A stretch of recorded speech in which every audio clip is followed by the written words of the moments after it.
ಮೀನರಾಶಿ ಮೀನರಾಶಿ. ಹೇಗಿದೆ?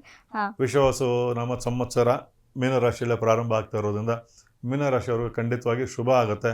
ಆದರೆ ಕೆಲವೊಂದು ವಾದ ವಿವಾದಗಳು ಸಿಕ್ಕಾಕೊಳ್ಳುವಂಥ ಸಾಧ್ಯತೆಗಳು ಹೆಚ್ಚಾಗಿ ಕಂಡು ಬರ್ತಾ ಇದೆ.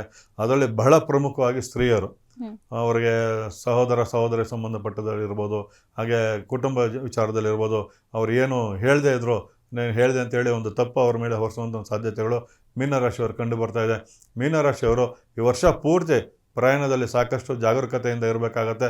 ಹೃದಯ ಸಂಬಂಧಪಟ್ಟಂಥ ಕೆಲವೊಂದು ಸಮಸ್ಯೆಗಳು ಮೀನರಾಶಿಯವರಿಗೆ ಕಂಡು ಬರ್ತಾ ಇದೆ. ಅದರಿಂದ ಮೀನರಾಶಿಯವರು ಈ ವರ್ಷ ಪೂರ್ತಿ ಆರೋಗ್ಯ ಕಾಪಾಡಿಕೊಳ್ಳೋದ್ರಲ್ಲಿ ಸಾಕಷ್ಟು ಗಮನವನ್ನು ಹರಿಸಬೇಕಾಗತ್ತೆ.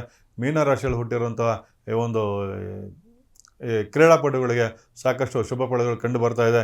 ಅದರಲ್ಲೂ ರೇಸಿಂಗ್ ಸಂಬಂಧಪಟ್ಟಂಥ ಕ್ರೀಡಾಪಟುಗಳಿಗೆ ಸಾಕಷ್ಟು ಶುಭ ಫಲಗಳು ಕಂಡು ಬರ್ತಾ ಇದೆ. ಮೀನರಾಶಿಯಲ್ಲಿ ಹುಟ್ಟಿರುವಂಥ ಕೆಲವೊಂದು ಸ್ತ್ರೀಯರಿಗೆ ನಾನು ಹೇಳಿರೋ ಹಾಗೆ ಸುಮ್ಮನೆ ವಿವಾದಗಳು ಸಿಗಾಕೊಳ್ಳುವಂಥ ಸಾಧ್ಯತೆಗಳು ಈ ವರ್ಷ ಪೂರ್ತಿ ಕಂಡು ಬರ್ತಾ ಇರೋದ್ರಿಂದ ಸಾಕಷ್ಟು ಗಮನವನ್ನು ಹರಿಸಬೇಕಾಗತ್ತೆ.